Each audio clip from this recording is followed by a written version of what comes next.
If you want to learn about Islam. Assalamu alaikum, dear listeners. Welcome to Salam Radio, the voice of knowledge and inspiration. I am Mehtab. Wa alaikum salam, everyone, and I'm Shamir. We're thrilled to have you join us today for a brand new episode of Education Matters. That's right, Shamir. Education Matters is your go-to destination for all things education. Whether you're a student, a teacher, a parent, or just someone who is passionate about the power of learning, this is the show for you. Absolutely, Mehtab. Each week, we'll dive deep into the world of education, exploring the latest trends, innovations, and challenges in the field. We'll also bring you inspiring stories, expert interviews, and practical tips to help you navigate the educational landscape. Excellent. I mean, the best part is we're not here to lecture you. We're here to have a meaningful conversation and engage with you. And that is exactly what we are going to do with our wonderful listeners today. If you have any questions or thoughts, agree, disagree about the ideas that we put forward about education, do not hesitate to reach out to us. Call into the show on 01733 602 133. That's 01733 602 133. You can also text in on 07411 191062. That is 07411 191062. We are streaming live on Facebook, YouTube, X, and Twitch. If you can just quickly wave, Shamir. Excellent. So do please leave a comment on our live stream. And if you're watching at a later date, do please also leave a comment and let us know what you guys think. And do share us, your view on these things. Like we said, we're here to have a meaningful conversation, to engage with you. So hopefully let us know what you think by reaching out to us. So grab your favorite cup of tea, settle in, and let's embark on this educational journey. Education Matters starts now. Excellent. Before we start with the show, obviously this week, the weather is starting to get, would you say, a little better? Definitely, especially in the mornings. If you get out of the house and it feels like it's going to be one of those frosty mornings, but it's actually not. So it's nice sort of spring. It's starting to get warmer. Nice spring weather. Yes, of course. And inshallah, we got, I don't know, what is the plan with the Ramadan? So very, very busy period, obviously, at the minute. No, but in terms of our show, do we continue or do we have a break? We don't know. We're gonna find out. We're gonna find out today, inshallah. So we're definitely gonna find out in the next couple of days. Yeah, so we're gonna find out, inshallah. But if for any reasons, we have to take, because of the Tarawih prayers and so on, that we have to take a break. Ramadan Mubarak to everyone, inshallah. And we hope you have a blessed month. Definitely. Make du'as for us. Keep us in your du'as, and especially keep all of our students in your du'as who are sitting there SATs, who are sitting there GCSEs, who are sitting there A-levels. Please do remember all of them in your du'as. Du'as is everything that they need, inshallah. And we hope everything, the Ramadan, it's not too difficult for you, and we hope everything that you do within Ramadan is all accepted, and anything of any shortcomings is forgiven. May Allah bless you all. Ameen, ameen. I mean, we could throw this out there now. So if we get at least 500,000 likes on our Facebook post, 500. We're definitely going to continue the show throughout Ramadan, I think. 500,000, mashallah. Right, so they can, yeah, it's back on. That's it's right. back on. So apart from that, at the moment, currently the schools in Peterborough, they are underway with the mocks, prep exams, the PPEs, the practice exam till they get to their real GCSE exams in summer. The prep exam, obviously, this is the last sort of practice that they'll have in an exam environment where, they're expected to turn up like it's their real exam on time with the right equipment, with the right uniform. Yeah, definitely. Absolutely crucial for the practice, for their mindset. I mean, it's hard we have to sit still here for an hour. How much do we struggle? Well, in terms of like the whole focus and concentration. Yeah, and just you gotta sitting keep at a it up. desk. It's a graft. 100%. And I think for maths, you're sitting there for 90 minutes, an hour and a half. So I think some exams is longer. To be able to sit still for that long. And I was just reading up some studies about how the technology has kind of made it very difficult for people to sit still, not be doing anything. And, you know, I've been in a situation where my nephews I was like, okay, let's sit down now, yeah, for 5 minutes. But what are we going to do? Sit down. But what are we going to do? They always have to do something. They always have to be on something. So Yeah, it's not a switch off. yeah, and I think it's important. We forgot, you know, like being able to. What was the word they used to use? I think someone was saying it to you the other day. You know, was it Jalune? That's what the funny word they used to use, where you're answering your pants basically if you can't sit still. And it's important. I think it's important. Try it with your child. Try it. Let us know how it goes. Tell your child, sit there for 10 minutes, no moving, no talking, no nothing. Let us know how that goes. I'm sorry, kids. Yeah, good luck with that one, guys. I do apologize. Right, so our episode today on education matters, inshallah, is something quite different in a sense. It's still within education, of course, but it's something that we, you know, been wanting to talk about for quite some time, and couldn't fit it in anywhere. And you know, today was a slot that we managed to put this in, and you know, we want to look at about how our education and the students who may have you know, special education needs, which is called SEND or SEND, how their journey, right, from educational perspective, social, at home, but at the same time, it's not just their journey, right? The team that is working around them to support them, their journey also is important. And I think it's a topic that, I might be wrong, but not a lot of people like to talk about very proudly, especially, you know, if you may have a child, or if you may have a child who may struggle with learning, so they may have some sort of learning difficulties, and you know, you wouldn't comfortably like to tell everyone about it. Yeah, I think traditionally, I think that was kind of the mindset. Yeah, I mean, fortunately, over the last few months, last maybe couple of years, it's changed. Definitely, it's changing. The sort of direction's changing, and it's good to see a lot of parents are now becoming aware of their child even having these that's the thing. special needs. I mean, what they used to do before, it was the case of, no, it's fine. He's fine. Yeah, it's and denied. they were giving them instructions in a way that the child was unable to comprehend, and then he just messes about. But it wasn't the fact that they were messing about. It's the fact that they could not understand the instructions given to them in the manner that it was, and because of that, you know, they may end up misbehaving because they didn't understand, and out of frustration. So now, alhamdulillah, it's good to see that parents are accepting it, aware of it, educated on it. And, you know, now that they're aware of it, educated on it, what they are doing is, you know, they're trying to make sure that the support out there is provided and kind of shared. And also with that, you know, with the support that they get, they also get that training as a parent. You know, there are some needs that the parent has to be trained on. So they're starting to have a better relationship with their child.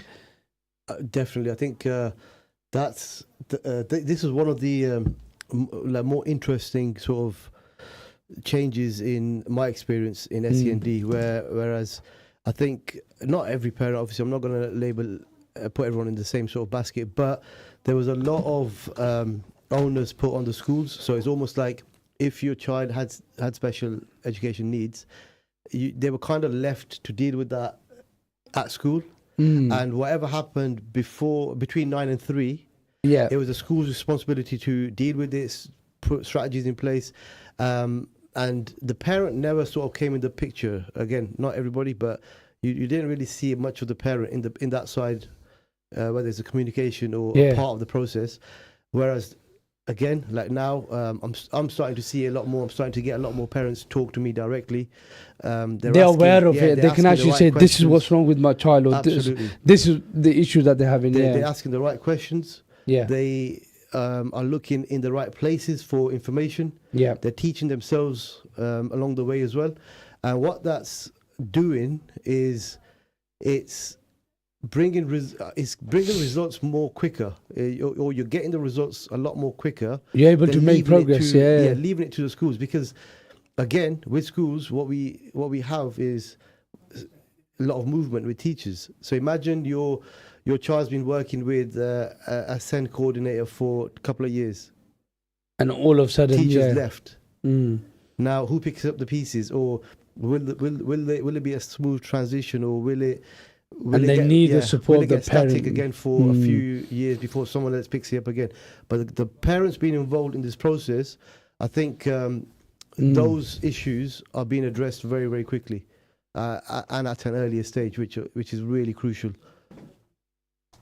Excellent. No, I totally agree with those points, and I think first of all, let's look at the special education needs and disability. That's what the SEND stands for, and is a term used to describe the learning difficulties and or disabilities that make it harder for a young person or even child to learn compared to someone of the same age. Okay. So in a sense that, let's just say you got twins, or you got two kids of a very similar age, but one of them, you could teach them something really quick, or you give them instructions to do something. Okay, you give both of them instructions to do something. Sorry, and one of them is able to follow that with no further support instructions, scaffolding, X, Y, Z. Yeah, but the other child who may be like, oh, I forgot, what did you say? Or can you break it down? Or I don't know. Or you told them to do 3 things. They just done the first one and the last one. Or they only done the first one. Yeah? Or you told them to do, put the rubbish outside. I'm going to be American there. Put the rubbish outside, right? And they did something of the similar, but not did exactly what you asked them to do. So that is where there are signs of there may be some learning difficulties. And what we mean by learning difficulties is that they are not able to pick up and understand the instructions that you are giving them. Yeah, okay, yes. They are not the way, if you're telling them, okay, let's go with let's just say, okay, to solve these simultaneous equations, you do this, you do this, you do this, you do this. Right? A student with learning difficulties, you do this, okay. And then after that, switch off too much information. Okay, so it's where it's harder for them, and it's difficult for them to learn in comparison to children of the same age. And it's SEN, special education need, is what is used in majority of the cases. And all children may have difficulties learning at some stage, of course, but for most children, the challenge can be overcome with support from home, especially from home, and obviously teachers at school. Okay, so if your child has SEND, they are likely to need extra support, and if you're not giving them extra support, it's not fair. It is not playing for the child. Yeah, of course, definitely. It's not a fair playing ground. So it's just like, imagine giving, right now some students struggle to read, right, and they may be given extra time in an exam, so they might be given like 25% extra time. So if your child not have that extra support, for example, right, then it's not fair, is it? Because they are not competing fairly. Yeah, it was with other child. So it was never going to be fair for them from the off go. But so that example could be linked to like dyslexia. Yeah. So reading and writing, You're right, absolutely. So I mean, 25% is, I think, appropriate. I mean, a lot of the ones that we're coming up with schools. I mean, the reason why I got the laptop is just to have a bit of data and facts and stuff that we've done a bit of research. I wanted to share those, and obviously our experience as teachers and what we see in schools. So now that we understand, SEND, what it stands for, what it is in a broader terms. Just to give a bit of examples, a lot of the ones that are coming up now in schools are to do with emotional and behavior difficulties. Okay, a lot of students are finding it difficult emotionally to manage the stress of school, for example. So if a student is told something, oh, I don't like you, someone says, oh, your hair looks funny, they break down in tears, and they break down in tears all day, and they might have to go some schools, they have like a sensory rooms, they have herb, they have many different like support, they give them different names, but these are places where students, for these students who have SEN needs, they have a safe place to go to. Okay, and autism is obviously quite common that everyone obviously. Yeah, I'm a big believer in everyone is autistic to some level of spectrum, and obviously some are on one end, some are on the other, some are somewhere in the middle. Every one of us have some sort of autism in us, and we are somewhere on the spectrum. Okay, how severe someone is, because like how. Sometimes the way you think, the way, some people are on the end where you are so good with numbers, like, it shouldn't be seen as a bad thing in a way. No, of course. Because, I mean, you've seen The Accountant, right? And it's based on a, very similar story where it is, you may not be an expert in one thing, yeah, but autism allows you to see things that people who may not be on that level of spectrum, we will not be able to see that. You wouldn't see it, so it's crazy. We see it all the time, to be honest. Yeah, of course. You got the hyperactive, ADHD, ADHD or ADD. Whether you got the, it's called the attention deficit, where a student cannot focus for more than 10 minutes. They lose focus straight away. Yeah, so you in a classroom, you'll probably get them like just start tapping, start playing with pencils, start doing this, start doing that. Of course, concentration levels will also get lower. I've seen students, right? I'm there teaching, right? All of a sudden, okay, they just walk around because they can't sit. I just thought I'd demonstrate it physically, but they can't sit. They cannot pay attention for those 10 minutes, more than 10 minutes. So. There's also obviously obsessive compulsive disorder, communication difficulties, and obviously you go down to more of medical needs like epilepsy and so on. But there's also mobility difficulties and stuff like that.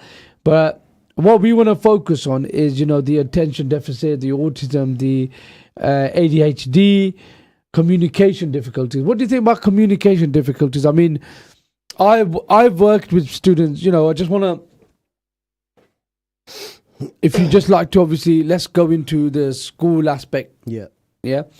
So, first of all, what sort of support is available? I'll let you start, and then I'll add a few bits on. Or there's quite a lot of support, to be honest with you. So support starts it could even start at 2 years old. So, for example, the SEN team would support written observations and feedback for children at 2 years old. How? Sorry, I just want to question. So then, because I can imagine some listeners who may have, who may need this information. Of course, this is what it's for. So at the minute, obviously, when they're very young, when a child is very young, you see the nurse. This is midwife, and then obviously you got the doctors, and then you got the parent. Yeah. So there's no school involved. I think before that stage, I think one of the key organisations available is your local council, who would put into place those nurses, those doctors, and those appointments. But is there then obviously there's emphasis on the parents? So for example, if you see your child behaving in a way which you're like, that's not normal, sorry, I don't mean to say normal in the sense that. Derogatory? No, of course not. It's just. Do you know where we are? Okay, like, you know, obviously with the terminology that we use and all this conversation, I don't want to offend anyone by saying obviously it's not that yeah, but at the same time, you need to address it. Yeah. we need to address it, right? If you see your child walking in a different way where you have seen so many other children do, you have seen your other kids' siblings do, right? And you're thinking, okay, maybe they are not just walking, sorry, like even talking, communicating, everything. They're acting with the group of their balance as well, everything. Yeah. And then if they're emotionally distracted or emotionally like behaving differently, like crying for smaller things or not crying at all, whatever it is, you got, like you said, you got the nurse, your nurses. I think initially, like you said, the emphasis, because you pointed out something earlier with the emphasis being on the parents. 100% up. For example, you got a child up to the age of 2. The emphasis is going to be on the parents because you're going to spend the most time with your child. Your child between 0 and 2. Who's going to see your child more than anybody else? Yourself. So, like you mentioned earlier, you're going to pick up things. You're going to compare. That's natural. That's a human instinct. We always do. We all do that. I've got a 2-year-old myself, alhamdulillah. So there's so many things where you're going to be sitting there thinking, wait, is that expected? Is that behavior expected? Is that action expected? Personally, I don't, alhamdulillah, I don't really think too deep into it because obviously I work in a education setting myself. So, some of the processes and strategies that obviously we're going to be talking about, inshallah. But again, going back to obviously for advice for our parents. If your son was obviously behaving slightly different to, let's just say all the kids were playing, and then your son was just sat there by himself, not engaging, or he was doing something that's completely different to other kids, and then you're like, okay, this is not right. Would that be something that you'll say, you'll go to? I think initially it'd be normal conversations with your family and friends. You've of course, been through that phase maybe a year or two before you try and relate to that parent, and you'll ask him, okay, I mean, you're trying to sort of comfort yourself as well at the same time because you've got concern about your child. Okay, so it's obviously really important. But then, when you're speaking to other parents, your friends, who, and if they've got kids and stuff, they'll try and obviously say to you, okay, this is basically what might have happened with them. You're gonna share your experiences. But again, going back obviously to what actual physical support is available for parents, what at that age, it'd be the local council, because especially if they're not in nursery, if they're not having regular visits or observations from professionals, then it'd be yourself. You'd be looking into that yourself initially. They would obviously provide a child health visitor carrying out health checks for your child between 2 and 3. But again, this process goes all the way up to secondary school, all the way up to 15, 16, in some cases even beyond GCSE level and then into A level as well. So we've still got strategies for some of our A-level students. Yeah, I mean, these learning difficulties, it's not, at the minute, yes, we're talking about young people and children, but it doesn't just go away when you become an adult. Then obviously you adapt to it. You adapt to it and you have different strategies to deal with it at that case. One thing I would like to add, obviously we started off with primary and stuff like that. Always keep an eye out, and I think if you can conclude with, with the children up to age of 3, keep an eye out. Do not be shy. Go speak to your friends, speak to your families. Definitely. My boy is doing this, my girl is doing this. You've got so many forums online now. Yeah, look online. Facebook groups. And then take action. Because if you do not take action, then you may be delaying that, because that's where they learn the most. Yeah, and the delaying stage, that's a big factor, because it's a very, very strenuous process trying to get support from the schools later on. For your child. So we're going to go on to that. So this is a very, very strenuous, and I'm sure parents out there listening at the minute probably would agree. Yeah, 100%. It's a tiring sort of process. However, like you said, the earlier you pick these things up, you have things in place. You need to fight. Yeah, the better the tools you'll have in order to apply or get the support that we're going to obviously mention a little bit later on. So now just obviously moving on to, in terms of getting that support, you got by the way, we are talking about higher education from primary all the way on to higher education. So in supporting primary, you need to address that, speak to your Senko, which are your designated officers that deal with, obviously, that working within the department where there are SEN students, and obviously they lead it from there. Speak to them, keep reaching out to them, email, call, whatever it is that you need to do.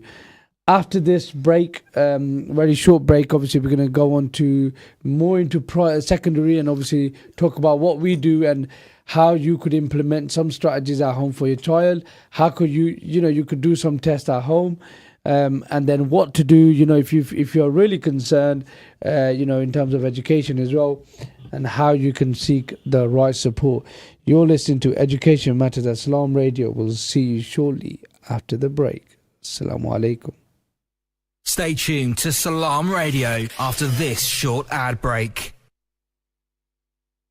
Satisfy your cravings at Ibrahimi Buffet Restaurant. Enjoy a tantalising variety of Chinese, Italian, Pakistani and comfort food favourites, from starters to desserts. Kids under 5 dine for free, so bring the whole family to our restaurant at 63 Sycamore Avenue. Open every day from 5 p.m. to 10:30 p.m. Call us on 01733 313131 or book online to reserve your table. Ibrahimi-restaurant.co.uk. Every bite is a delight at Ibrahimi Buffet Restaurant. Masterminds Tuition Academy is for your high schoolers, your something to provers, your subject strugglers and keen learners, your brave jumpers and fist pumpers. Affordable personalised learning plans are delivered through our centres in schools across Peterborough. But not to worry, we also provide online and home visits with flexible timings. Whether it is maths, English, science or 11+, Masterminds is a must. Find us on all socials and visit our website mastermindstuitionacademy.com or call us on 07516 166 003. Masterminds, master the matrix.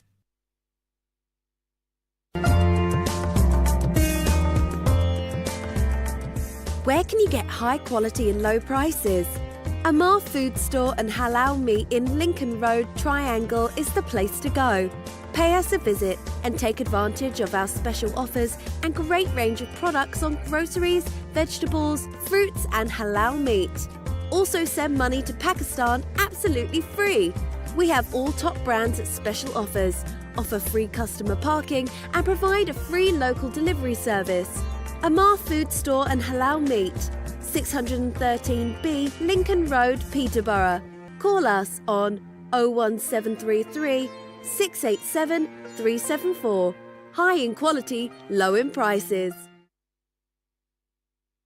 Thinking of laser hair removal but worried about cost? Well Skin Clinic, Peterborough's #1 aesthetic clinic, offers 0% finance on courses of laser hair removal. We perform thousands of treatments using the Soprano titanium in our prestigious clinic.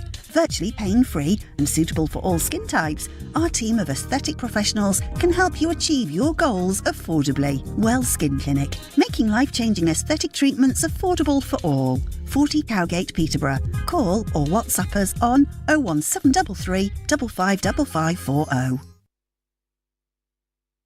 At Master's Pharmacy, we put your health and convenience first. We offer free blood pressure checks and blister-packed medication. With our free same-day prescription delivery service, you can have your medication when you need it. We also offer travel vaccinations, including Hajj and Umrah, along with other services to meet all your pharmacy needs. For more information, contact Master's Pharmacy on 01733 567 208 or visit us at 303 Lincoln Road, PE1 2PH. 2020 World Buffet is inspired by the best foods from around the world. See our teppanyaki chefs grill your food to order, or choose delicious Indian, Italian, Chinese, Mexican dishes and British favourites, all halal. 2020 World Buffet offers you unlimited food at a set price. Open 7 days for lunch and dinner. Catering, wedding and party services available too. Call 01733 566 320 or visit 2020buffet.co.uk. 2020 World Buffet, 35 New Road, Peterborough, PE1 1FJ.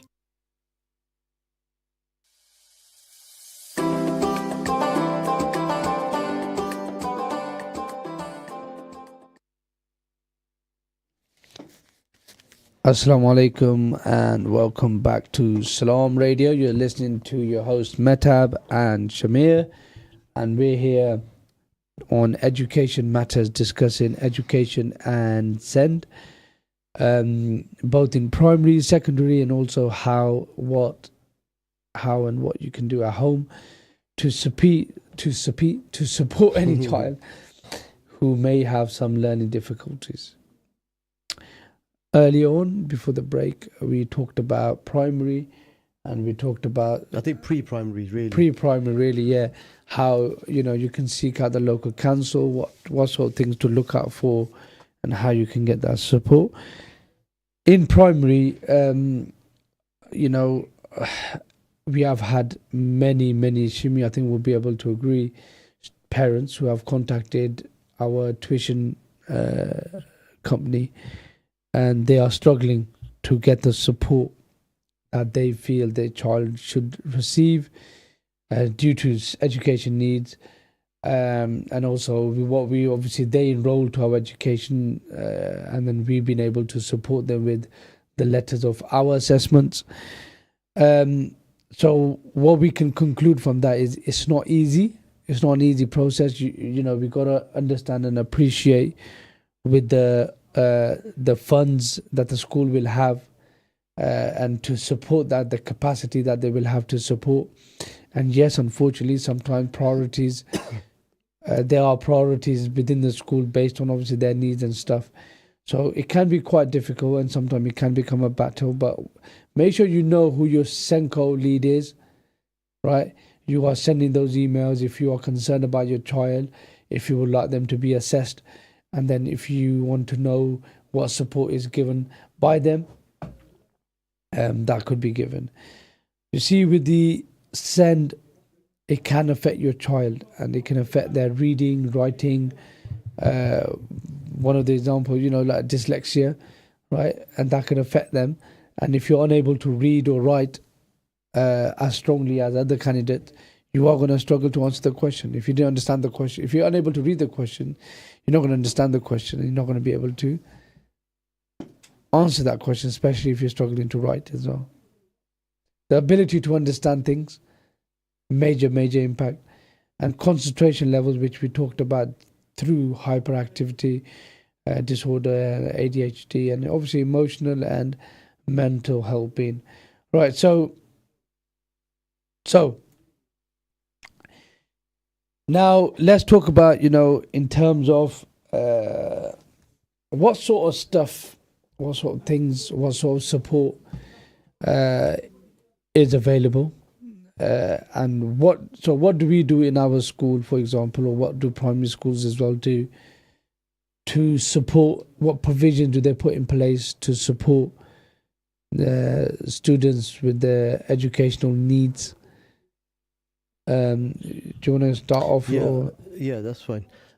So I think one of the biggest resources any school has is the use of teaching assistants, where they can provide specialist one-to-one, one-to-two, very, very small sort of like individual assistance. And that's, like we mentioned earlier, reading and writing, for example. A child might have dyslexia. Where does the teaching assistant come in there? The teaching assistant will be able to read the questions for the child, like lessons, exams, in any learning environment. How would that help the child? It would close the barriers that they had. Yeah, they also, I think, it's important to point out is they also look to improve their reading abilities. The So child's, that yes, so apart from just No, reading, They're not just reading it; they are reading it with the ability to improve the child's understanding of it, the child's interpretation of the question. So that obviously we're teachers, so we see the value of that in our classrooms. It's massive because as teachers, unfortunately, we can't read the same question 3 times, because what that does for the rest of the time. I normally read it about 10. No, I know what you mean. Yeah, no. but for the majority of the group, Yeah. it's like it's a catch 22 here, because you've got majority of the group who are going to start moaning, wait, why are we still on this question? Why are we not moving on? Because you need to progress everybody in the room. And then that's where the TA would come in place, where the TA can then break down the tasks in a normal maths lesson, for example, and they could do it at the pace where the SEN child would be able to keep up with the work and everything. So I think that's the biggest resource we've got. You mentioned earlier the nurture groups. You mentioned earlier the sensory rooms. Again, the reason why it's strenuous is because you've only got one area of a massive school where that exists. Now, the problem is with the budgets and everything, you can't have 100 people in that room because it defeats the purpose. So this is why it's a very sort of specific, niche, sort of selective process who goes into that learning environment. Because everything in there is going to be catered for it covers all types of SEN needs. Of course. So obviously as parents, ideally, yes, you want to press the button and you want to get your child in that room as soon as possible. Is it going to happen? Probably not. I think right now, in today's day and age, with the funding and everything, most likely, definitely not. It's not a straightforward process. Yeah. But over time, obviously, there's a lot of things that we need to do and tick the boxes. Of course. And I think in terms of, I just want to lead on to that, the things that we got to do, there's professional assessments which are done by the local community. And they are, local community, by the local councils. The school will get in touch with them. They would send someone to be able to assess the child and then see what needs they have. Once they have established the needs of the child, then they will look to get the right support put in place. Okay, but the last thing that you want to do is just wasting these resources, not being aware of exactly the needs that the child will have, and then giving them support that they may not need. I just want to touch base on, the one-to-one support or small group sizes that you mentioned. So it kind of ticks off a lot of needs, not just the fact that, they may be finding it difficult to read or understand the question. Right, but also if you got a student who has an issue with, who may not be able to settle down and they're hyperactive, for example, right, they may be taken into a sensory room where they're working with the TA, where they're a lot calmer. They may be taken into a completely different room, and your behavior changes with the environment around you. So if they're in a room by themselves and a teacher, they may not be as hyper, right? May not want to be as silly, which will improve their behavior. And also, students who may suffer from anxiety with a lot of people around them. So we have, every school there's exams that happen in a sports hall or main hall where you got over 200 students. All of your kids, okay, I need you to do this. I need, maybe take them to a side, to a quieter place and say, okay, Adam, I need you to go upstairs and change your clothes. Okay, that is more effective than, Adam, go upstairs, change your clothes. You shouting from the other side of the classroom, on the other side of the room, at the other side of the house. Imagine you in the kitchen and there's about, you got about 3-4 kids and they're all like, watching Rum Sum Sum. That's what I've been singing every day. Or many things are going on. Another child's on an iPad, another one's playing something else, another one's trying to do homework. And then you need to send Adam upstairs. And you're shouting from the kitchen, Adam, go upstairs. You need to change your clothes. Poor lad, if he struggles to understand what mum's saying, Mom said, go upstairs. He might just go upstairs, sit on the stairs for an hour. Yeah? Because he's been told. We both of us have worked with students who need to be given black and white instructions. Okay, I need you to go sit there. Yeah. Obviously, some kids will respond to very literal messages. Yeah, and then from there, then you give the further instruction. And I think that's that's the difference with the one-to-one support. Material. Yeah. Yeah, so obviously, I'll just obviously go through with the material bit, some of the things that we do. Is that where like you sometimes you have to blow up the font? Larger the font text, sizes, the color. your So, overlays. Yeah, overlay. You've got quite a I lot think of some schools tools. are very lucky now that all students are given an iPad. So They can zoom in and out, yeah, so sometimes when you have to like give a different sheet to a different student and everyone's like, okay, why they may not say it, but they're thinking. So to overcome that, because that can also become a barrier for them to now learn because they know people are talking about them. The ability that students have the iPads, you can change the overlay on the iPad, and you can change the overlay on your iPad, and you can zoom in, zoom out, and it's very practical, very, very practical. So what you can do at home, right? If your child is given homework, right, and just always be checking, be on the lookout, be aware of this. Can you read that? Yeah. And they say, yeah, of course I can. They will say that because obviously they can't, if they're at a certain age, year 8, 9, 10, and they're like, oh, they're not going to say, oh, no, I can't read. Yeah. They may say, okay, read it for me. Yeah. So try that out. Just say, oh, can you just read that for me? Try these little things, and always at the back of your mind, know, are they able to read that without any difficulties? Are they able to understand that without any difficulties? Yeah. And then look to investigate further if for any reason they are unable to do that. Right. So larger text also we'll go on to, I'm just looking at the time, we'll go on to obviously what you can do at home, but these are the things. So we got the TA support, we have different rooms available, we have assisted material, different schemes of work. Different schemes of work for some students based on their needs. Different color sheets. So making sure that all the barriers that they may have, they are not either completely removed or to some way reduced, to make it easy for them. I'm just trying to think, what else do we normally do? I worn a mic. Have you worn a mic before? Around your neck. Where some students obviously unable to hear, so they would have we would be given a mic, and then they'd be able to obviously hear us much clearer. So what can you do? So let's start. So some of the things we have already mentioned, but as a parent, if you're concerned about the aspect of your child's learning and development, okay, you can talk to any professional that is involved, in the social or medical care, your doctors or midwives or nurses. The education needs coordinator, SENCO.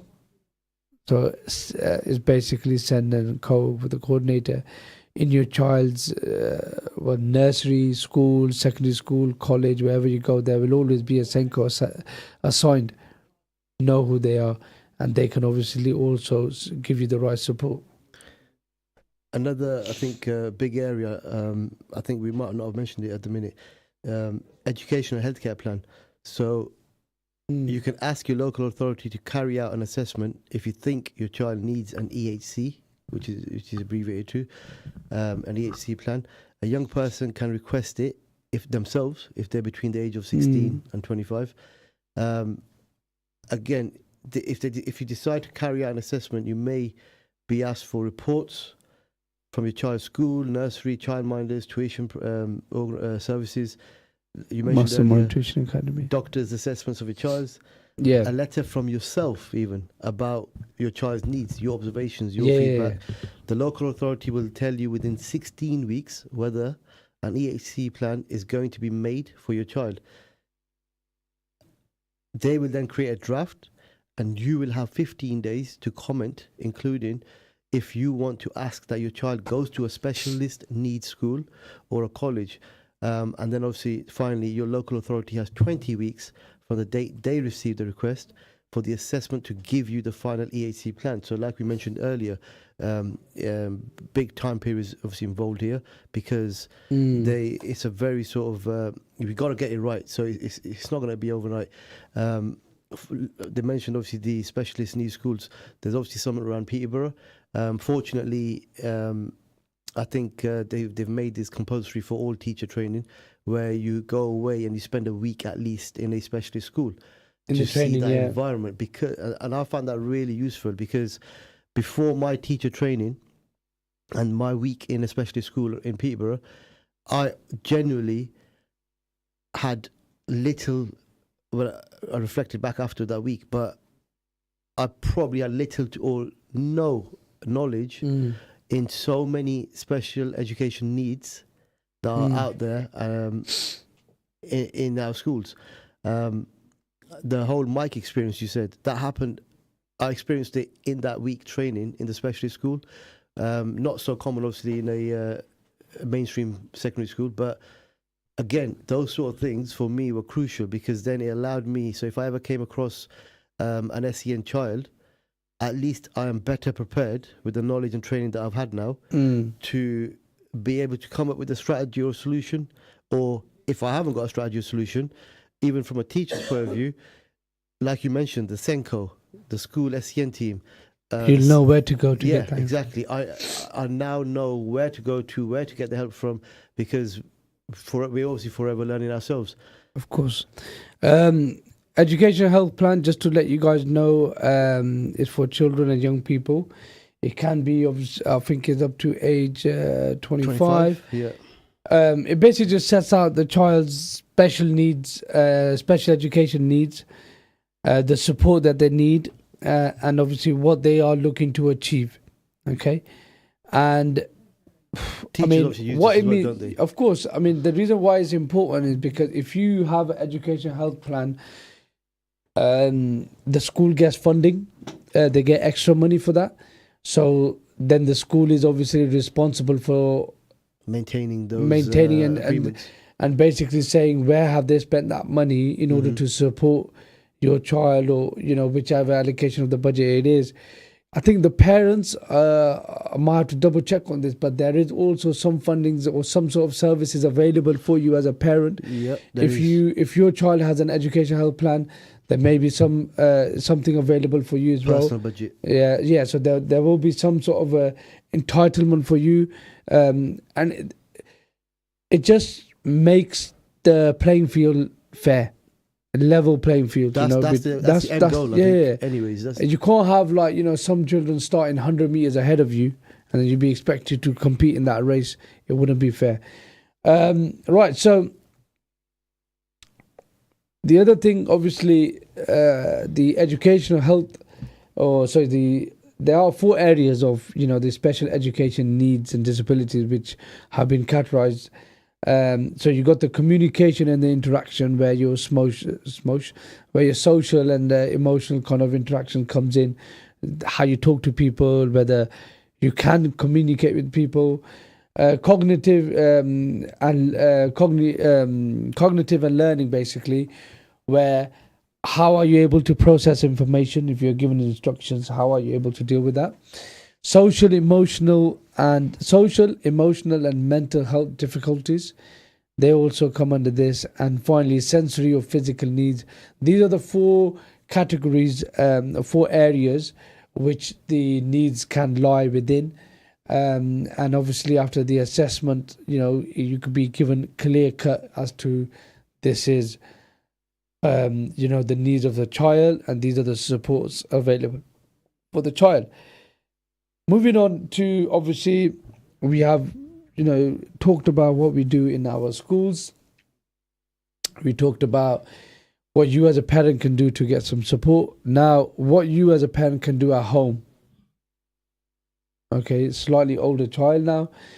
What sort of things could you be doing at home? We earlier mentioned about everything got to be black and white so they're able to understand. So there are many different needs. Obviously, not all of these going to apply. There's no one fix, right? Every child will have a different need, and for them will have a different ways of communication, and they will have different needs and, different kind of way to deal with things. So don't get me wrong, this will not apply to everyone, but mostly what the sort of things that we're looking for, what can parents do at home to support, to improve the relationship, and also support the child at home. So what sort of thing can you offer that parents can do at home? I want to start off with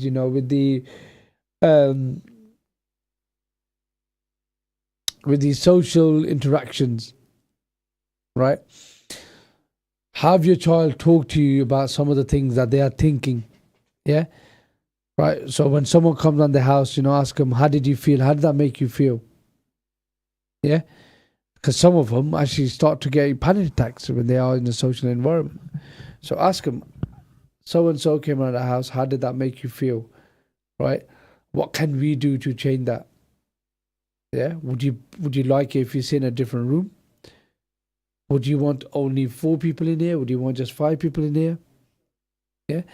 Because by you just having a couple of people over, you may have destroyed that safe environment for that child, and they may even find it difficult to go to school next day. What other things? Yeah, I mean, adding to your point, breaking that experience down. So basically, I think what you're mentioning is when they're in a social experience or a meeting, some of them might shy away. So again, you mentioned obviously they might not be comfortable in that environment. So what you're doing is essentially reflecting on that experience after the experience. And then what you could do is put in place, what if that happens again next week? What could we do next week? Maybe ask them to do it as like chunking it. So you're doing small things at a time. So next week they could just start, the task could be, okay, we're just going to give you a target of greeting the visitor. And that is it. That's the only task. It might seem like a very small task, but for that child in that situation who is socially awkward and starting to panic a little bit, for them that's a big thing. Just to be able 100%. To get up and greet the person in your house, and then they can walk off. They can go back in their room if they want to. But chunking it, so small things, and then maybe over a period of time, eventually trying to sort of stabilize them in that environment. Again, you can't obviously force anybody to do that, but it is. Just communicate with them. How do you feel about it? Trying to get that progress. One thing that previously working with students with education needs that I used to work with was, if I was making any changes, so if the room was changing, if the seating plan was changing, or whatever was happening, I would always communicate it in advance. So for example, let's just say Tom would need instructions in advance. Otherwise, he will get very anxious and find it difficult to deal with changes. So for example, if I was changing the seating plan and Tom is going to be sitting at the front or wherever he's sitting, so a lesson before I would, gently, when it's just me and him, Tom, next lesson, just to make you aware, we are going to be changing the seating plan. You're going to be sitting here. Yeah. The reason why this is important is, what you can do at home with your child based on the same strategy. If you are going out Saturday, we're all going Queensgate, family day out. Maybe tell your child beforehand, okay, tomorrow we're gonna do this. So mentally they are prepared, right? All of a sudden, if you decide to do something, there's a bit of a panic, right?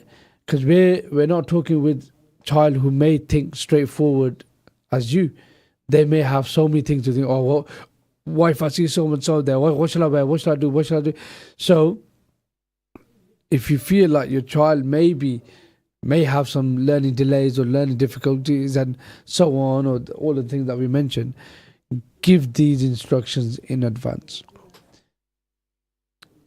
Just before obviously we finish, I just want to put this out there.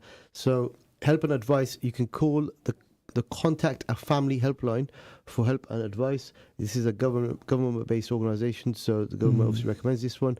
You can email them at helpline at cafamily.org.uk. And again, they've got a lot more information on their website. So it's Contact a Family is called the organisation for any other advice. Right. I just want to thank you, our listeners, for tuning in tonight and listening to our show. It's about education and SEND. We hope that has been useful for you. And, please do keep in touch. Remember us in your du'as. Thank you very much for listening to Education Matters. Assalamu alaikum wa rahmatullahi wa barakatuh.